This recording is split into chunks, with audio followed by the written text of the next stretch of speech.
I am the Whistler, and I know many things, for I walk by night. I know many strange tales hidden in the hearts of men and women who have stepped into the shadows. Yes, I know the nameless terrors of which they dare not speak. And now, the Whistler's strange story, Traveling Companion.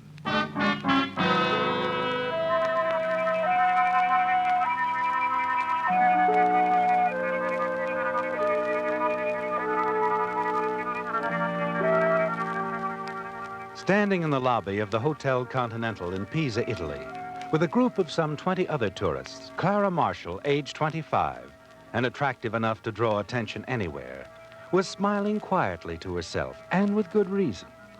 Yes, Clara, for the past 8 months you've handled things perfectly, haven't you? Wanted by the Chicago police for your part in a series of minor swindles, you slipped out of town and covered your tracks so successfully, they lost all trace of you. Some weeks later, in a Los Angeles bookstore, you casually made the acquaintance of elderly, wealthy Harriet Wilson, and took full advantage of this chance meeting, didn't you, Clara? Yes. Now you're not only her trusted employee, but her secretary and traveling companion on a tour of Europe, and waiting on a foggy Italian morning to accompany her on a guided tour of Pisa. Ladies and gentlemen, your attention, please. Sorry, ladies and gentlemen, but I'm forced to cancel today's tour. Too foggy. Oh, but Guy, the streetcars are running. You needn't drive the bus. Sorry, Miss Marshall, it would be impossible to take a group this size through the foggy city on streetcars. Too dangerous. But we don't plan to come through this city again, and Miss Wilson had so counted on seeing the Leaning Tower. Isn't that right, Harriet? Well, yes, I had looked forward to it. You know we're leaving this afternoon. Please, Guide, won't you reconsider? Miss Marshall, in the interest of the group as a whole, I am sorry, really. Oh, really? I don't... Why? Pardon me, miss. What? I couldn't help overhearing. It seems a shame that fellow American visitors who are so interested in seeing historical places should not see them. It looks as if not much is going to be done about Well, that. I was just going to suggest Oh? that I'd be glad to take you to the Leaning Tower. It really isn't far from here. Oh, would you? Well, that would be wonderful, wouldn't it, Harriet? Well, why, yes, it would. Good. Let's lose no time then. This way, ladies.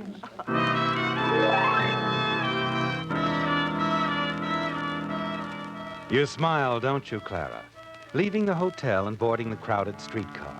As you steal a glance at the stranger, you notice that he's studying you, too, very closely, as if memorizing every detail of your appearance. And Harriet is quite excited about the whole adventure as the car rattles along the street. Clara, just think about going through the streets of Pisa in the fog and on a streetcar. It's so thrilling. Well, it was nice of you to offer to escort us. It means a lot to see places we've seen in pictures so often. I want to go to the top of the tower and look down. Yes, they say that's where Galileo proved his theory about weights falling at the same rate of speed, you know. Oh, yes. I just love to try dropping something. Ladies, I'm sorry, but I won't be able to take you to the tower today after all. What? Well, you said it wasn't far. I'm sorry, but it's unavoidable. Come, let's get off at the next stop. It seems we have no choice. And in this fog. You'll be all right. Get off at the third stop in the returning car, and you'll be right at your hotel. We'll remember. I'm sorry. It's just that I have a most important engagement, and it's later than I realized. It just isn't my day. Thanks anyway, Mr. Hungate. Raymond Hungate. I'll try and see you later. Goodbye for now.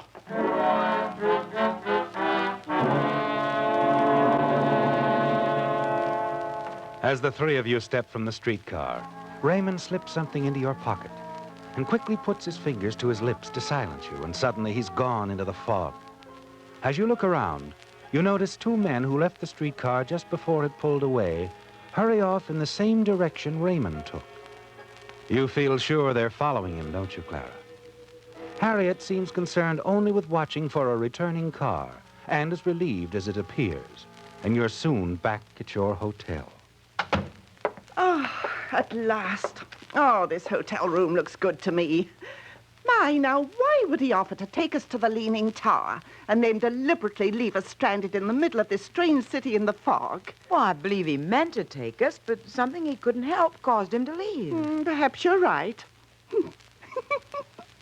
Now that we're back safe and sound, I'll admit it was a thrill. And he was nice looking, wasn't he? Yes. And it seemed he was going to be an interesting guide.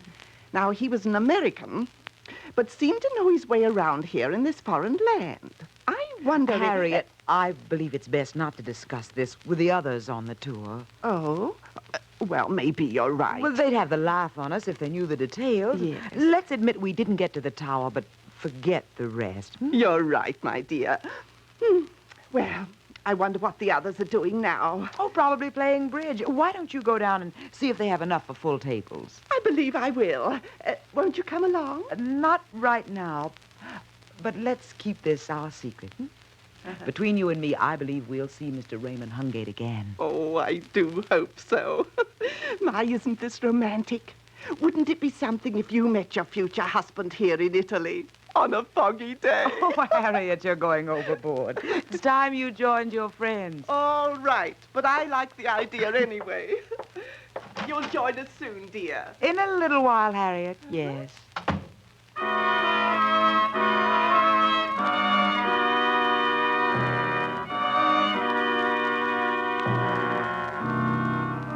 You feel relieved when the door finally closes, don't you, Clara? And you cross the room quickly. Get Raymond's package from the pocket of your coat. You unwrap it, open the box carefully, and gasp as you view its contents. A necklace, a diamond necklace.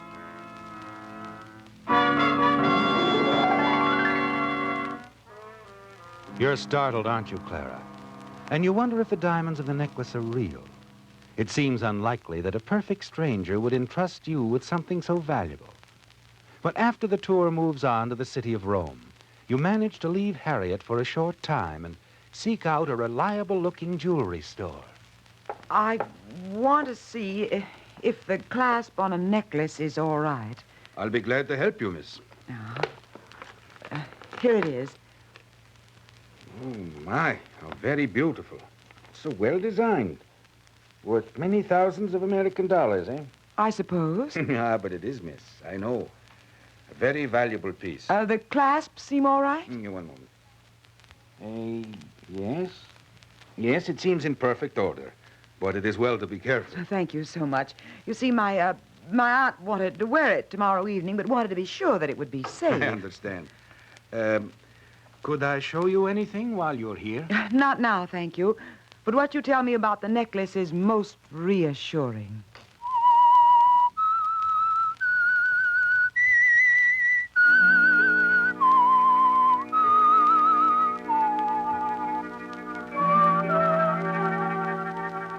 Well, Clara, events have conspired to bring you luck, haven't they?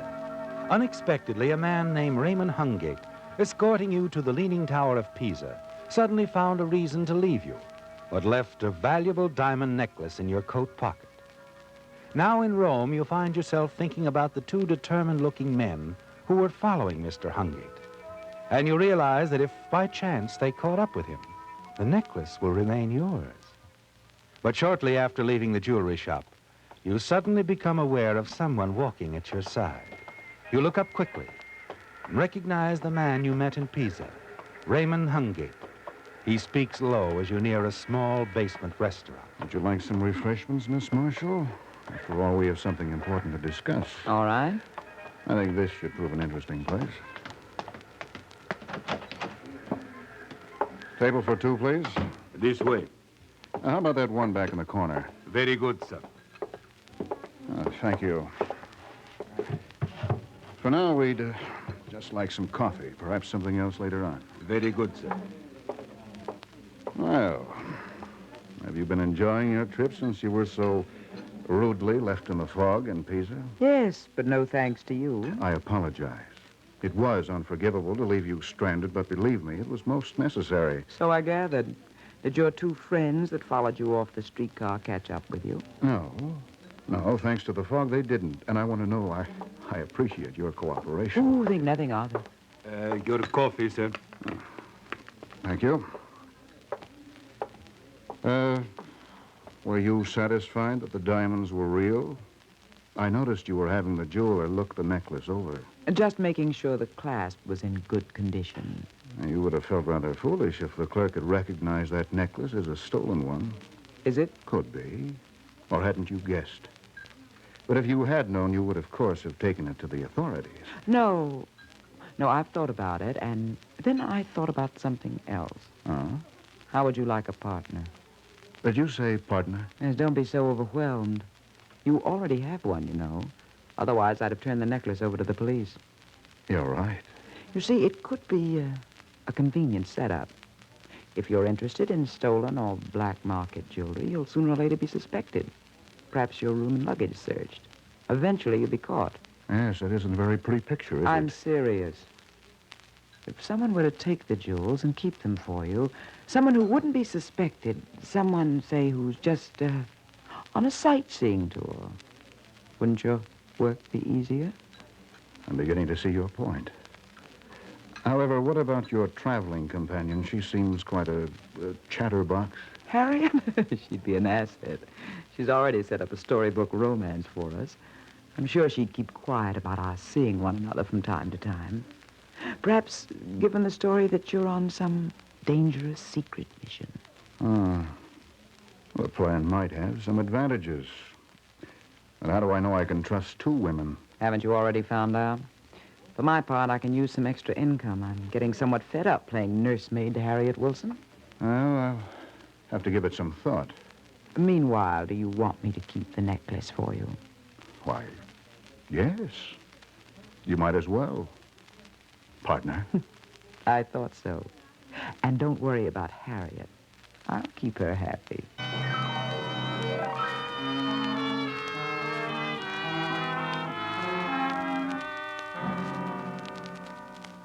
Clara, my dear, I can't tell you how glad it makes me to know that you found such an exciting and adventurous friend. He is nice. Nice? Oh, he's wonderful. And to think he's in the Foreign Secret Service for our government. Shh, not so loud. Oh, sorry, dear. It could mean his life. You know, if people found out about that, he shouldn't even have told me. Oh, now don't worry, Clara. I'll be careful. You can count on that. Thanks. But imagine meeting such a thrilling man here in a foreign land. He falls in love with you, and eventually, wedding bells. Harriet, please. I'll admit Raymond is fascinating, and I'm pleased with his attentions, but, well, he hasn't asked me yet. Oh, but he will. This young man's in love with you. And you're in love with him, too. I can tell. I'm afraid you have spring fever, Harriet. Oh, you've been a changed person since you met him. You always were pleasant and nice to me, but now you seem to be up in the clouds. Maybe I am, a little, but anyway, we keep this to ourselves. Huh? Oh, yes, you can count on me.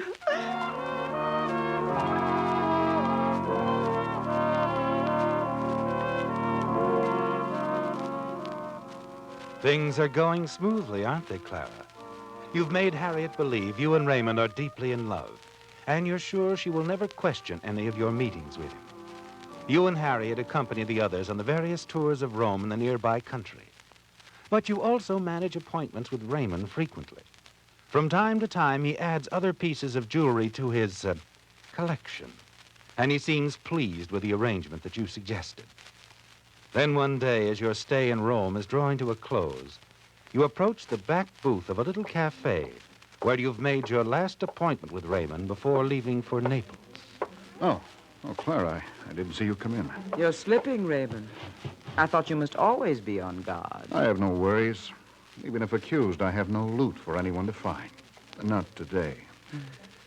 You seem very absorbed in that letter you're reading. Is it from the folks back home? Hardly. But don't be so inquisitive. Partners have a right to share, remember? Besides, I noticed it's from the Rocco Jewelry Company in Naples. You're to meet someone. Fast reader, aren't you? I'm a smart kid. Perhaps. But don't get too smart for your own good. Could I, darling? Here, read the letter if you're so interested. An appointment in Naples day after tomorrow at 11 p.m. Isn't that a bit late? Not for a friend. Friend. The kind that exchanges gems for greenbacks? The lady is a genius. It adds up. Appointment at 11 at night in Naples. A friend. This man handles all of your merchandise, doesn't he? Well, you're giving the answers. But I'll give you credit, Clara. You're usually right. We haven't discussed shares. How do I come in? You'll get what's coming to you all right. 50-50? Now, that'd be real nice, wouldn't it? There are some real nice jewels I've been carrying around. Now, how about my share, 50-50? That's a bit high. Partners, though. Well? You drive a hard bargain, Clara. But you do know the answers. I'll be on the same train for Naples that you are day after tomorrow. See you then.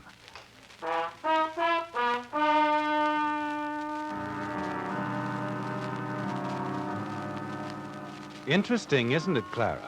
When you return to the United States, you'll be a rich woman.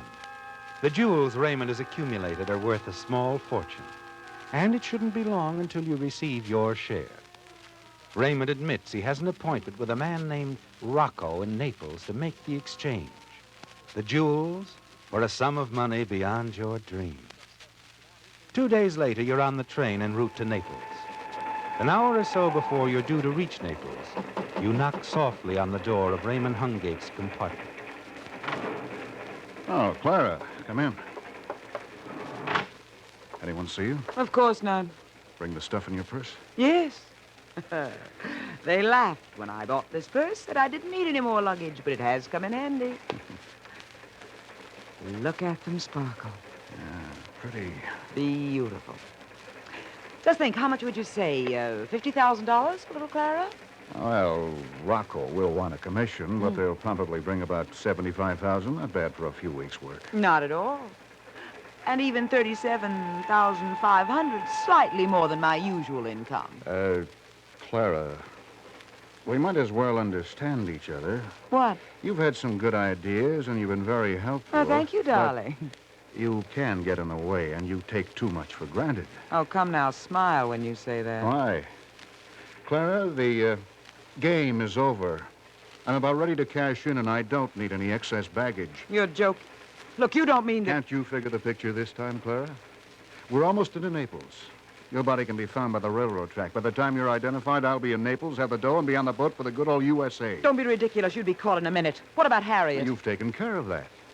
Harriet will only be able to tell them what she understands. The job I have is very dangerous. Somehow you must have been killed by the man I was tracking down, or perhaps by accident. After all, she thinks we're so much in love. Don't be a fool, Raymond. Put that gun away. Stand near the window, Clara. When the next train whistle sounds... Put it away! You grab at Raymond's arm. Try to seize the gun as the two of you struggle.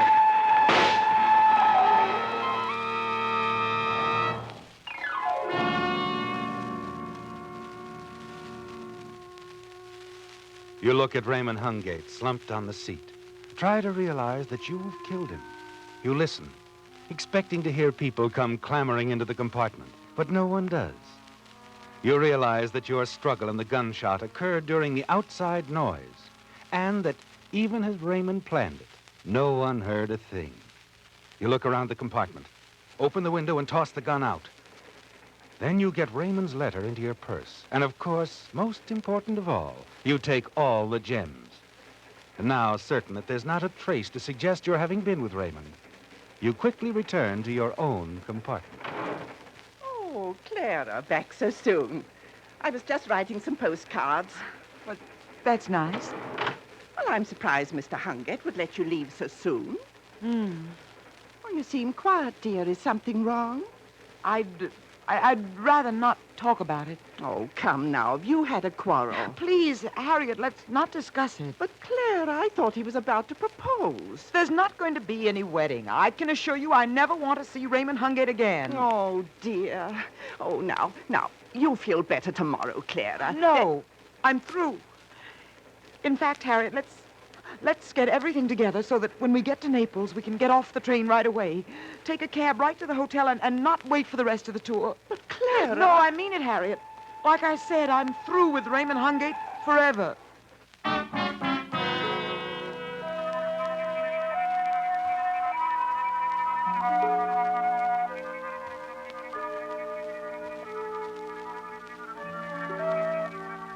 Well, Clara, it's over, isn't it? Complete. As you hurry from the station, pretending that you want to avoid Raymond Hungate, knowing that his body is waiting to be discovered in his compartment. You're certain, too, that you left no trace of your having been there at all. But you do have the jewels safely put away in your purse. And you know from the letter Raymond showed you, you can sell them in Naples for currency. A great deal of it. To Raymond's business connection, the jeweler named Rocco.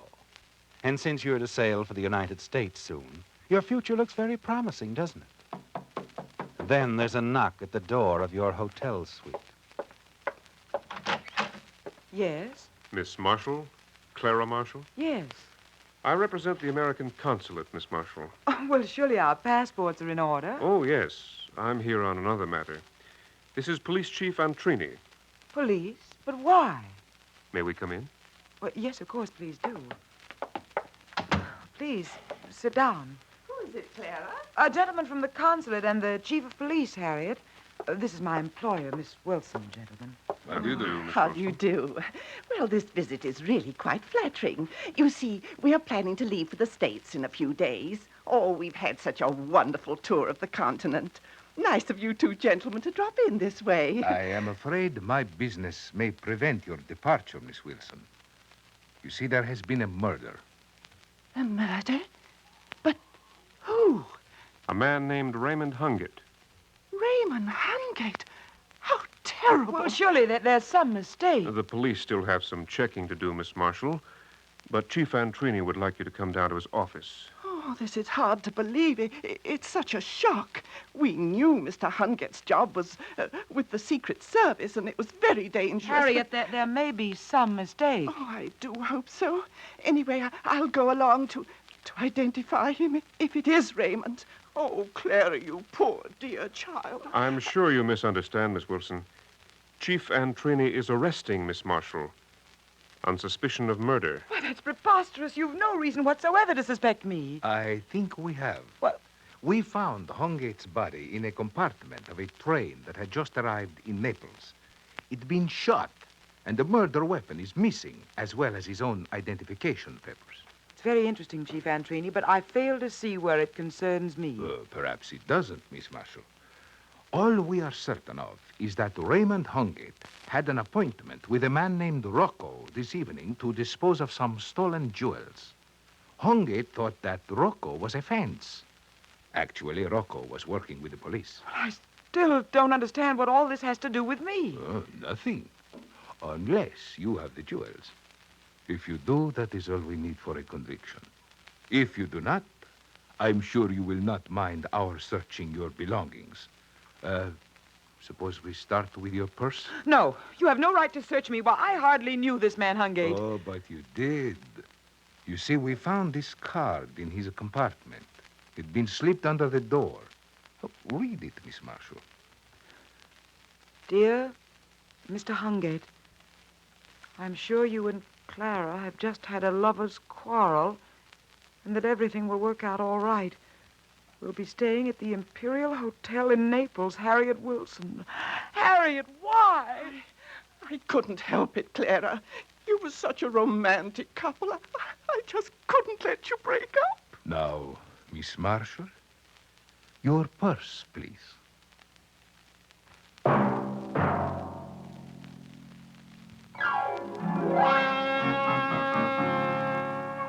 Featured in tonight's story were Bill Foreman as the Whistler, Betty Lou Gerson, John Stevenson, Norma Varden, Byron Kane, and Marvin Miller. The Whistler, directed by George W. Allen, with music by Wilbur Hatch, is produced under the supervision of Ed Bloodworth and transmitted overseas by the Armed Forces Radio Service. This evening's story was by Winifred Henson. The Whistler was entirely fictional, and all characters portrayed on The Whistler are also fictional. Any similarity of names or resemblance to persons living or dead is purely coincidental.